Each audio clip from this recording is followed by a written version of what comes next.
Hey Taurus, this is Perrymore Tarot's daily reading for July 31st, 2024. This is for Taurus.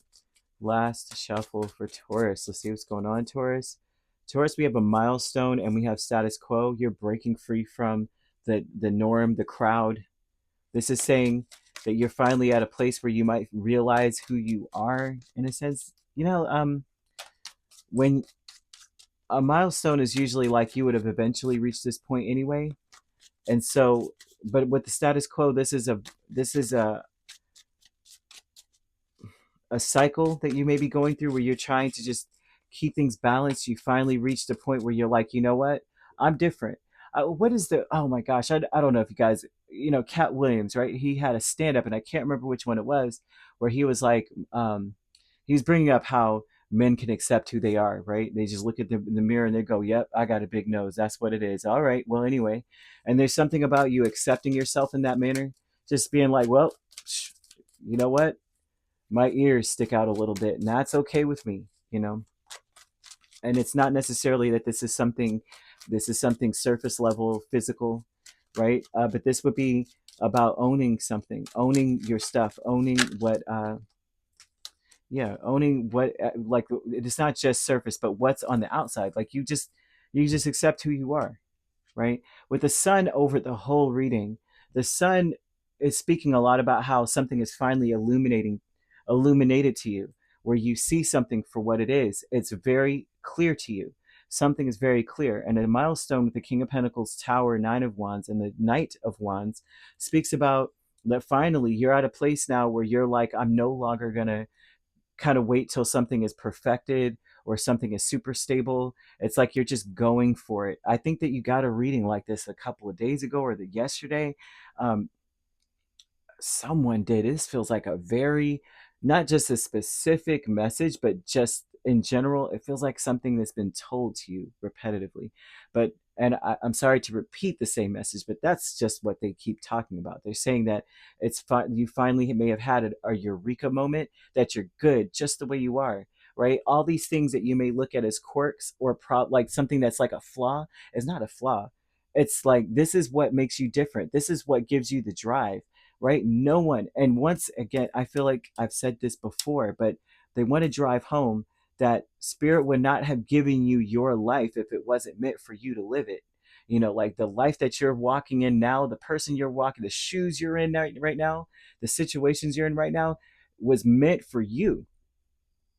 And you're meant to rejoice in that, right? Status quo is the Ace of Wands and Knight of Swords.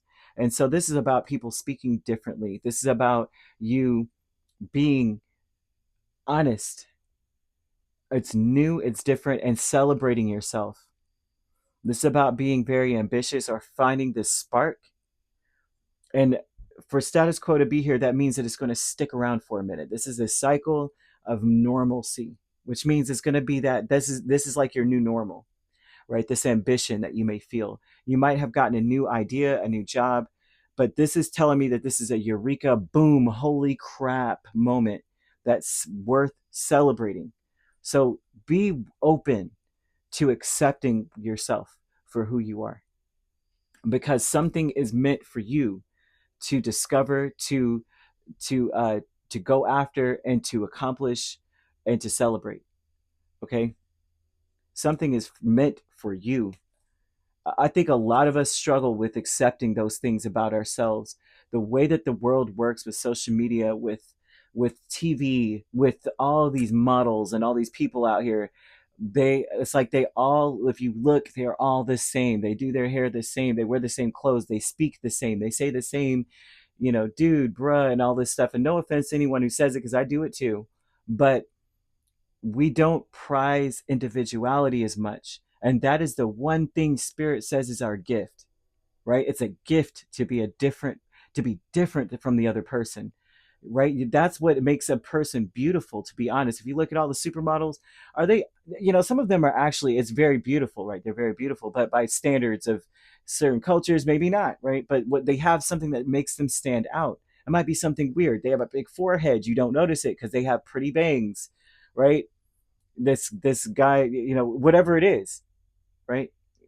I just have to drive that home because they're showing it to me and it's flooding my mind, and I don't know why. And I'm like, I've got to get it out so it can let me say the rest of what's coming out. So fear, the Empress and the Devil. A lot of you may fear that you've got to be perfect. A lot of you may be in this space. I'm getting goosebumps and chills because the fear, it's an energy of like, I've got to have it together. I've got to be the wise one. I've got to be the responsible one. I've got to be the abundant one. I've got to be the prosperous one. I've got to be the beautiful, the handsome one, the one that has it all figured out. And you don't.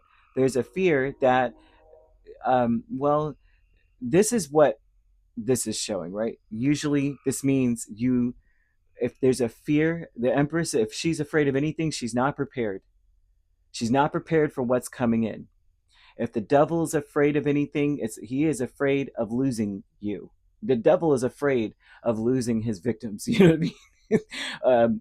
Afraid of losing you to, you're giving up the addictions, you're giving up the toxic attachments, right, to having stuff, being fully prepared for something, once again being perfect in a sense. Some of you have had this fear before. I'm not, this isn't put together all the way well, right? Maybe I'm not pretty enough, maybe I'm not handsome enough, maybe I don't have enough money, maybe I'm not active enough, not fit enough, not athletic enough, not quick enough, not something.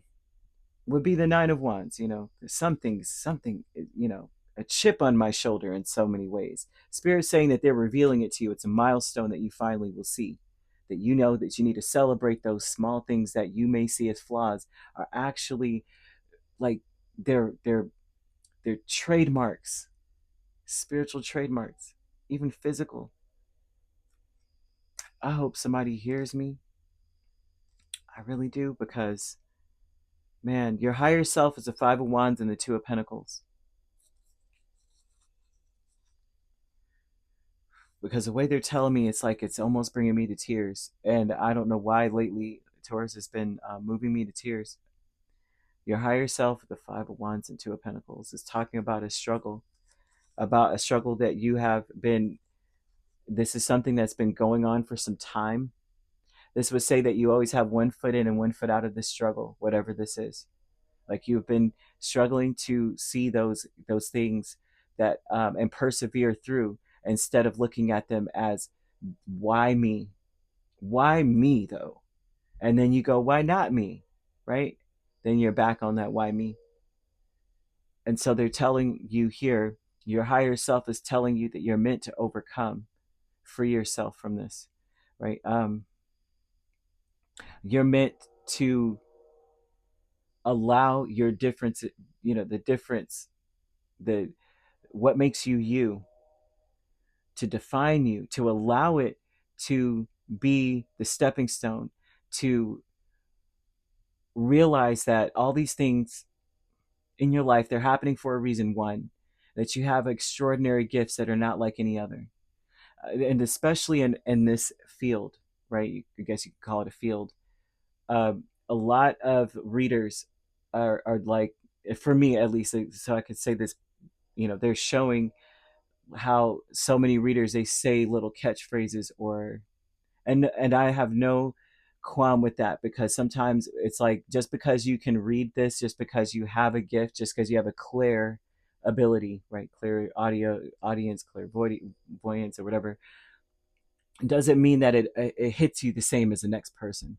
It doesn't mean that you understand things the same way. Some people never study these cards, and they never study anything, but they also may lack the words. They may lack the um, intellectual side of, like, like maybe they're not the best communicators, but they do have a gift, right? But it's expressed best in art. It's expressed best through something else, dance, or I don't know, right? I don't know.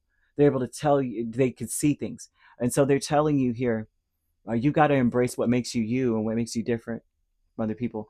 I find that to be very interesting. So I've met people who can read you through a picture.